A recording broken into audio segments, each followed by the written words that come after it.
గాంధీ భవన్లో TPCC chief Mahesh Kumar Goud మాట్లాడుతున్నారు. Live లో చూద్దాం. జనాభాలో ఎవరు ఎంత శాతం ఉన్నారో తెలిపే విధంగా చాలా పగడ్బందీగా శాస్త్రీయ పద్ధతిలో సుదీర్ఘమైనటువంటి అధ్యయనం చేసి సర్వే నిర్వహించడం జరిగింది. ఇవాళ ఈ రాష్ట్రంలో మైనార్టీ వెనుకబడ్డ తరగతి కలుపుకొని 56% రాష్ట్రంలో వెనుకబడ్డ తరగతుల నిష్పత్తి శాతం ఉంది అని తెలిపే విధంగా సర్వే జరిగింది. ఇది పగడ్బందీగా జరిగింది. ఎక్కడ కూడా అనుమానాలు తావు లేకుండా శాస్త్రీయ పద్ధతుల్లో అధికారికంగా సర్వే జరిగింది. వాస్తవాలు బయటకు వచ్చాయి. మేము గర్వంగా ఈ రాష్ట్రంలో 56% ఉన్నామని చెప్పుకునే విధంగా అధికారికంగా లెక్కలు బయటకు వచ్చినటువంటి సందర్భం ఇది. ఇన్నేళ్ళు బీసీలోకి ఏమీ చేయలేనని రాజకీయ పార్టీలు, రాజకీయ నాయకులు ఈ బహత్తరమైనటువంటి యజ్ఞం లాంటి కార్యక్రమాన్ని చూసి ఓర్చుకోలేక నానా మాటలు మాట్లాడుతూ ఉన్నారు.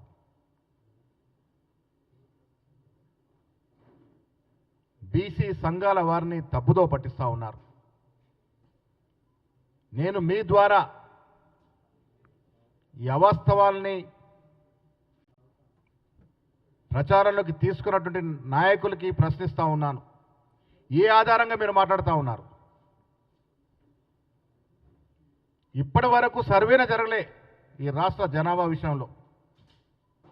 దేన్ని ఆధారం చేసుకుని మీరు మాట్లాడుతూ ఉన్నారు? ఊహాజనిత సంఖ్యలతో పోల్చుకుంటూ మీరు మాట్లాడుతూ ఉన్నారు. మేము గట్టిగా చెప్తా ఉన్నాము, ఇది అధికారిక శాస్త్రీయబద్ధంగా జరిగిన సర్వే. నేను ఈ రాష్ట్రంలో ఉన్న బీసీ సంఘాలకి, బీసీ నాయకులకు చెప్తా ఉన్నాను, రాజకీయ నాయకులు ఉచ్చులో పడొద్దు మీరు.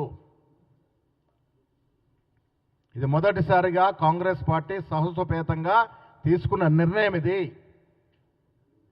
మన జనాభా శాతం అధికారికంగా వ్యక్తపరిచినట్టు సందర్భం ఇది. దీన్ని సద్వినియోగం చేసుకోవాల్సింది పోయి అసలు ఏమీ ఇయ్యలేని రాజకీయ పార్టీలు, ఇన్నాళ్ళు బీసీని అనగదొక్కిన రాజకీయ పార్టీలు, బీసీలంటే పడక బీసీని సర్వనాశనం చేసినటువంటి రాజకీయ నాయకులు మాట్లాడుతూ ఉంటే మీరు ఆ ఉచ్చులో పడద్దని విజ్ఞప్తి చేస్తూ ఉన్నాను. పొంతలనేని సంఖ్యలు తీసుకొచ్చి మాట్లాడుతూ ఉన్నారు. ఏ ఆధారంగా మాట్లాడుతూ ఉన్నారు మీరు? ఏముంది మీ దగ్గర ఆధారం? మా దగ్గర ఆధారాలు ఉన్నాయి. స్పష్టంగా, జాగ్రత్తగా దాదాపు 1,00,000 మంది పైగా ఎమ్యూనినేటర్స్తో రోజుకు 8 నుంచి 10 ఇళ్ళు మాత్రమే సర్వే చేసి పగడ్బందీగా ఈ వాస్తవాల్ని పొందుపరచడం జరిగింది. ఏవో మాటలు చెప్పి దీన్ని నీరుగార్చే ప్రయత్నం ఏదైతే చేస్తూ ఉన్నారో దీన్ని మేము ఖండిస్తూ ఉన్నాం. ఇదివరకు ఎడారిలో ఉన్నాం మనం. బిందెడు నీళ్లు దొరికితే జాగ్రత్తగా కాపాడుకుంటూ పోయి దాన్ని తలదన్నే విధంగా వివరించకూడదని నేను మా బీసీ మిత్రులకు విజ్ఞప్తి చేస్తూ ఉన్నాను. ఇది ఒక చక్కటి అవకాశం. ఇది రాహుల్ గాంధీ గారి పుణ్యమాని వచ్చినటువంటి అవకాశం. కొన్ని వాస్తవాలు గ్రహించుకోవాలి. రాహుల్ గాంధీ చాలా సీరియస్గా ఈ అంశాన్ని తీసుకొని గత సంవత్సరంన్నర కాలంగా దీన్ని వకాలత చేస్తుంటే ఉత్పన్నమైనటువంటి ఆలోచన.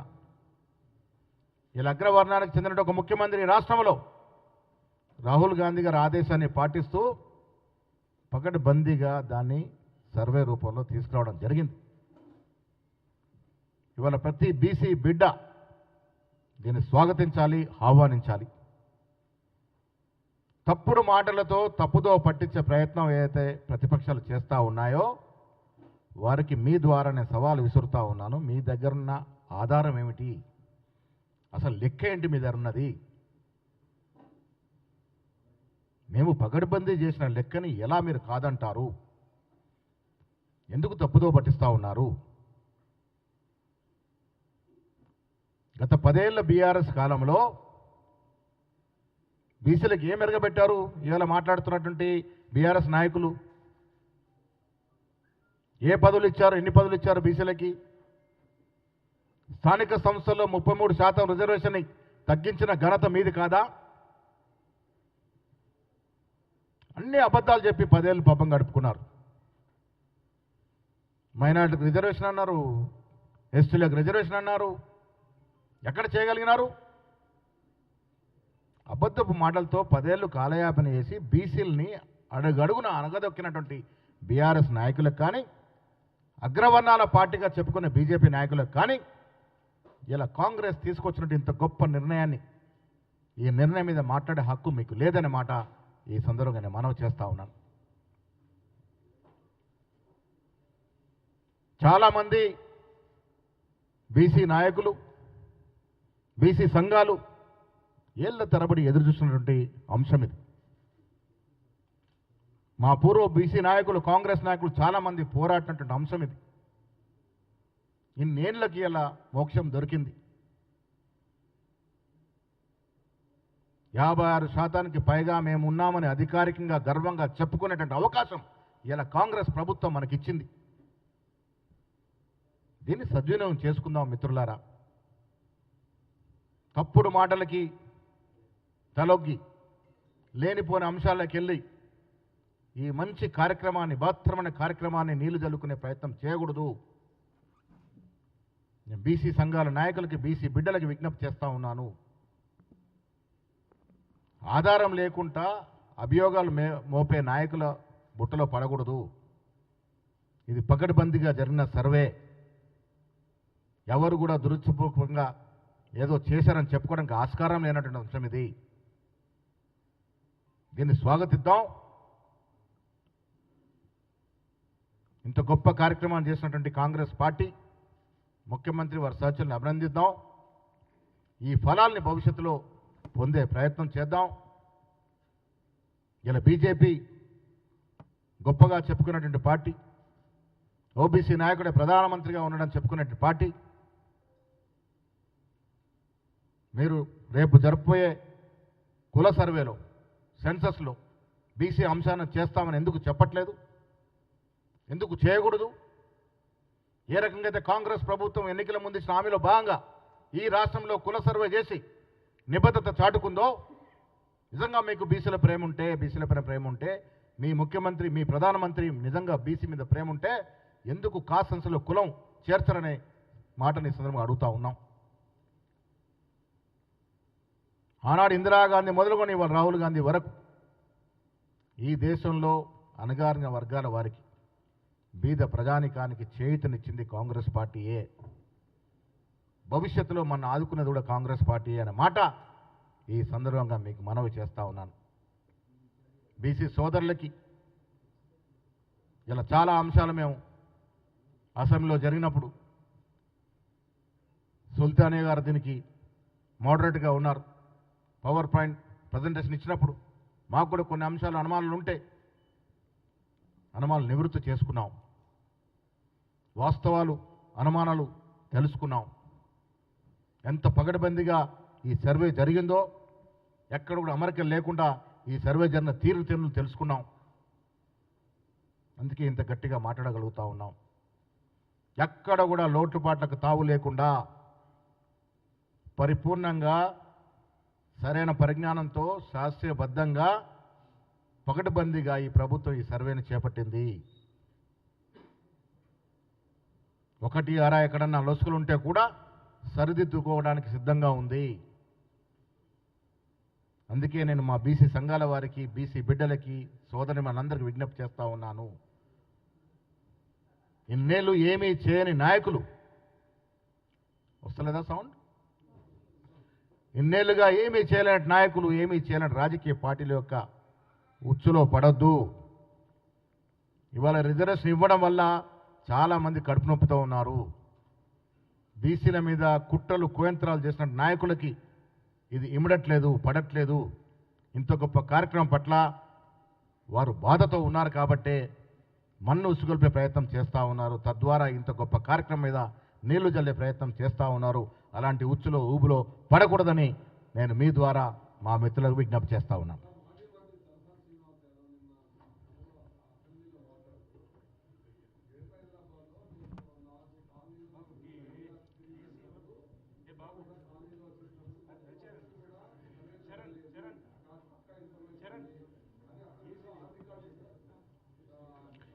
ఏ ఆధారంతో శ్రీనివాస్ యాదవ్ చెప్తా ఉన్నాడు?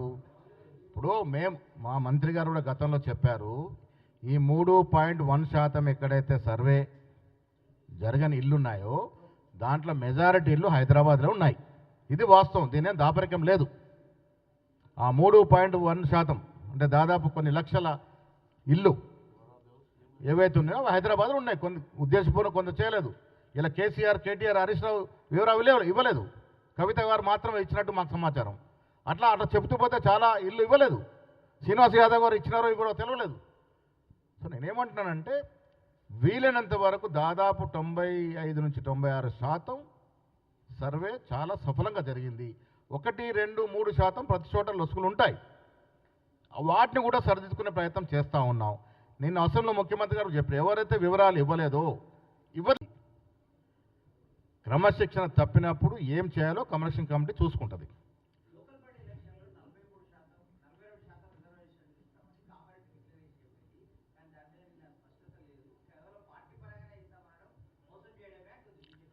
ఇప్పుడు ఒక క్లారిటీ ఇవ్వగలిగినా మేము ఈ రాష్ట్రంలో ఎవరు ఎంత జనాభాలో ఉన్నారో మీకు తెలుసు. సుప్రీంకోర్టు రూలింగ్ ఉన్నమాట, అది ఎవరు అధిగమించాలి? ఏదైతే మాటలు చెప్తున్నారో బీజేపీ నాయకులు వారు ముందుకొచ్చి ఆ అంశాన్ని చేరదీయాలి కదా. నిజంగా బీసీలో ప్రేమ ఉంటే మాకు డెఫినెట్గా లేదా అది వెసులుబాటు తీసుకోవడానికే అది 9th, 10th షెడ్యూల్లో చేర్చాలనేది మా డిమాండ్. అధిగమించాల్సిన అధికారం ఎవరి చేతుల్లో ఉంది? మేము తీసి ఒలిసి మీ ముందర పెట్టాము. ఇది రాష్ట్రం యొక్క పరిస్థితి. దీని వెసులుబాటు ఇవ్వాల్సిన బాధ్యత మీకు కాదా? కాంగ్రెస్ పార్టీ కట్టుబడి ఉంది. ఎన్ని పర్యాయాలు బీసీలని పీసీసీ అధ్యక్షులుగా చేసింది. ఈ రాష్ట్ర చరిత్రలో ఉన్నటువంటి ఇప్పుడు రాజకీయ పార్టీలు వారి చరిత్ర తీయండి. ఎవరు ఎన్ని మార్లు బీసీలకు అవకాశం ఇచ్చారో మాటలు చెప్పడం కాదు, చేతల్లో చూపించాలి. ఇలా కాంగ్రెస్ పార్టీ కమిట్మెంట్ ఉంది కాబట్టి నాలాంటి బీసీ వాడు పీసీ ప్రెసిడెంట్ అవ్వగలిగినాడు. ఇలా కమిట్మెంట్ ఉంది కాబట్టి బీసీలకి మంత్రి పదవులు ఇవ్వగలని ఇంకా ఇవ్వబోతా ఉన్నాం.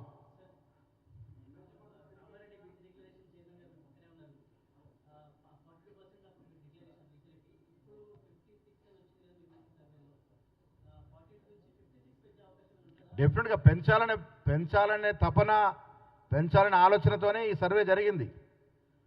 కానీ ఆ పెంచే లిమిట్ని అధిగమించాల్సింది ఎవరు?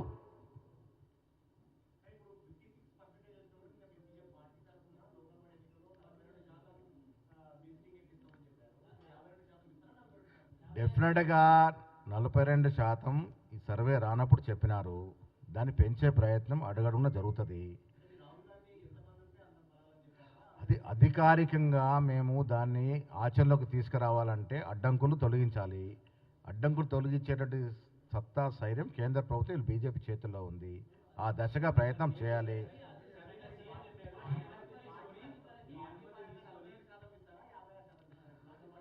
నలభై 42% తగ్గకుండా ఇచ్చే ప్రయత్నం చేస్తాం.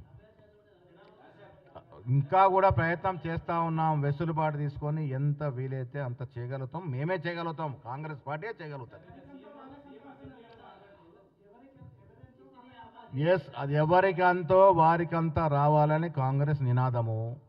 రేపు కాంగ్రెస్ పార్టీ ఇవాళ బీజేపీ వాళ్ళు చేయలేకపోతే రేపు కాంగ్రెస్ పార్టీ అధికారంలోకి వచ్చిన తర్వాత ఎవరు ఎంతో వారికంతే అనేటువంటి నినాదాన్ని పరిపూర్ణంగా పూరిస్తాము.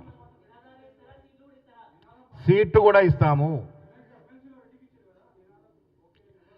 అన్ని కులాల వారిని, అన్ని ప్రాంతాల వారికి సమతూకం ఇస్తాము.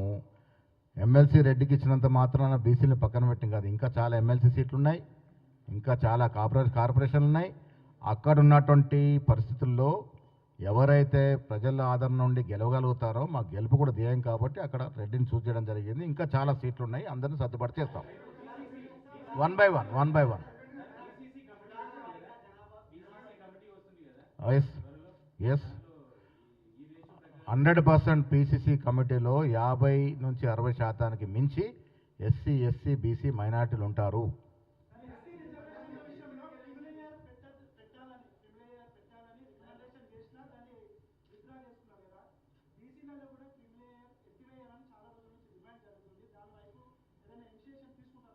క్రిమిలేయర్ ప్రస్తావన రాలే కదా, వస్తే డెఫినెట్గా ఆలోచిస్తాం.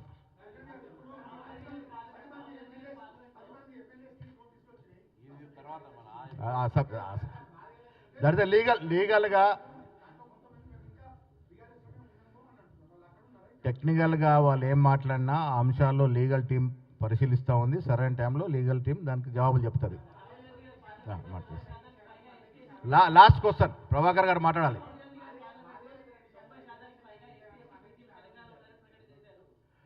తెలంగాణలో కాదు, యావత్ దేశంలో అత్యధిక శాతం జనాభా ఈ వర్గాలే ఉన్నాయి. ఎస్సీ ఎస్టీ బీసీ మైనార్టీలు ఈ దేశంలో అత్యధిక శాతం ఉన్నారు. కానీ దురదృష్టవశాత్తు వారికి అందాల్సిన ఫలాలు అందట్లేదని పార్లమెంట్ సాక్షిగా రాహుల్ గాంధీ చెప్పడాన్ని నేను సమర్థిస్తూ ఉన్నాను, గర్వంగా ఫీల్ అవుతా ఉన్నాను. దమ్ము ధైర్యం ఉండాలి ఆ మాట చెప్పడానికి. రాహుల్ గాంధీ కాబట్టే చెప్పగలిగినారనే మాట కూడా ఈ సందర్భంగా మనం చేస్తా ఉన్నాను.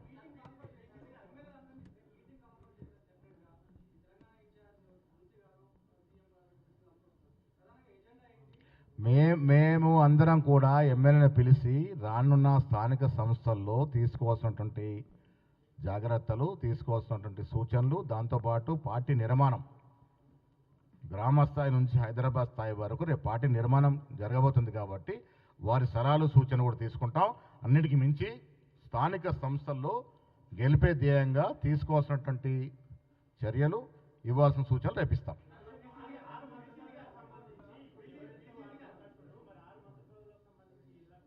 అన్నిట్లో ఉంటుంది రాహుల్ గాంధీ గారి యొక్క ఆలోచన, అన్నిట్లో చెప్పే ప్రయత్నం చేస్తాం.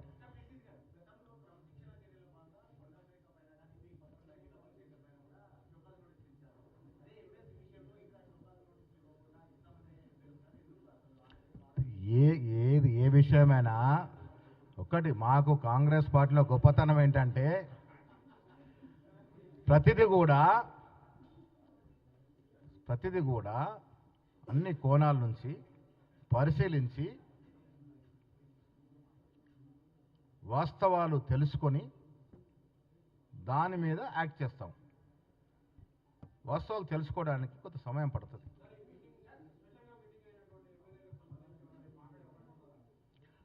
రేపు అది మా కుటుంబం మీటింగ్, అది అన్నీ మాట్లాడుకుంటాం, అన్నీ మాట్లాడుకుంటాం, అన్నీ వివరించుకుంటాం, అన్నీ సెటిల్ చేసుకుంటాం.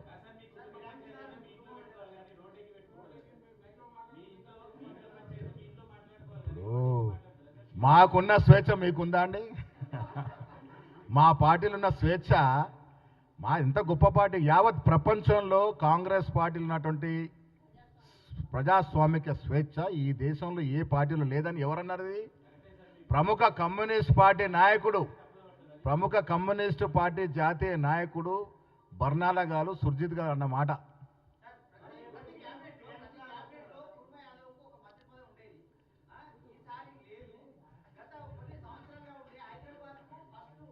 మంత్రితో సమానమైన విప్పు పదవి ఉంది మా బీర్లాలే గారికి. అవన్నీ తర్వాత అన్నీ ఆలోచిస్తాం. ఒకటి అంటే విప్పు పదవి చిన్న పదవి కాదు బీర్లాలే గారికి. కాంగ్రెస్ పార్టీ అన్ని కోణాల నుంచి, అన్ని వర్గాల వారికి, అన్ని మతాల వారికి, అన్ని ప్రాంతాల వారికి సమన్వయం చేసే పార్టీ కాంగ్రెస్ పార్టీ. మాదేం రీజనల్ పార్టీ కాదు. అడ్డగోలుగా కుటుంబంలో 4 మంత్రులు ఇచ్చుకునే పార్టీ కాదు మాది. అడ్డగోలుగా పిల్లల్ని, మనమల్ని, అల్లుల్ని, సడ్డకుల్ని అందరికీ అందలమెక్కిచ్చి పదవులు ఇచ్చుకునే పార్టీ కాదు మాది. ఇది జాతీయ పార్టీ, ఇది అందరి పార్టీ, అందరి కోసం పనిచేసే పార్టీ అని మీరు ఎట్లా చెప్తున్నారు? అట్లా ఎవరు పత్రికా సమావేశము మీరు అసెంబ్లీలో వినండి, మీరు అసెంబ్లీలో మీరు ఇమ్మీడియట్గా ప్రెస్ మీట్ పెడితే బాగుంటుంది సలహా ఇచ్చేసరికి మాతో వీళ్ళే ఉన్నారు, వాళ్ళే వచ్చారు. మీరు ఒకరు రేపు పెట్టుమని ఉంటే అందరిని పిలిచేవాళ్ళం.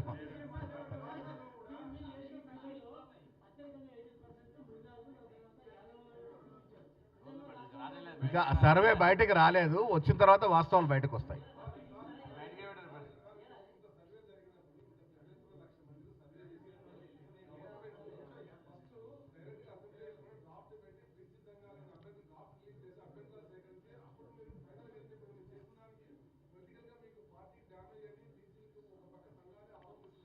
లేలే మీకు తెలుసుకోవాల్సింది, సర్వేకు పోయే ముందు ఈ రాష్ట్రంలో ఉన్న పలు బీ సంఘాలను పిలిచి మాట్లాడడం జరిగింది.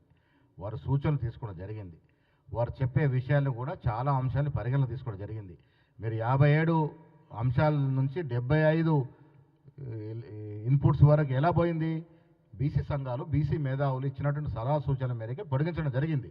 అన్ని కోణాల్లో అన్ని రకాలుగా వారి సూచనలు సలహాలు తీసుకున్న తర్వాత సర్వేకి పోవడం జరిగింది.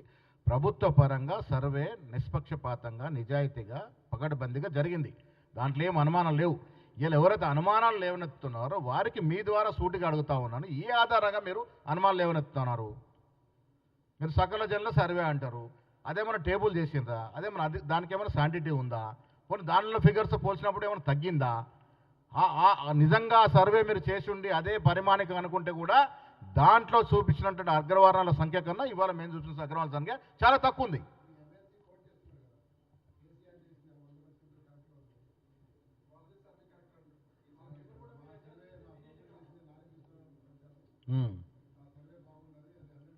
మరి ఆ సర్వే ఎందుకు టేబుల్ చేయలేకపోతే ఆయనే అడగాలి కదా కేసీఆర్ గారిని. నేను మీ ద్వారా ఎమ్మెల్సీ గారు విజ్ఞప్తి చేస్తున్నా, ఆ సర్వే, ఆ చేసిన సర్వేని ఎందుకు అధికంగా పెట్టలేదో ఇవాళ కేసీఆర్ ఇంటికి వెళ్ళి ధర్నా చేస్తే బాగుంటుంది.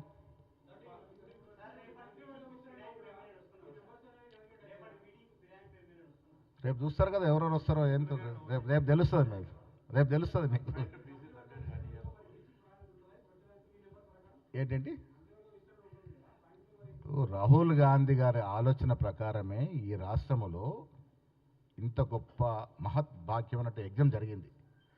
అన్నీ కూడా రాహుల్ గాంధీ అడుగుజాడలు నడుస్తుంది. క్యాబినెట్ సమకూర్పు అనేది అంత ఆషామాషి విషయం కాదు. అన్ని కోణాలు, అన్ని జిల్లాలు, అన్ని ప్రాంతాలు సమతుల్యం చేయాలి. చేసినప్పుడు కూడియడమే జరుగుతుంది. అందులో మ్యాక్సిమం బీసీలకు అవకాశం ఇవ్వాలనేది మా యొక్క కోరిక.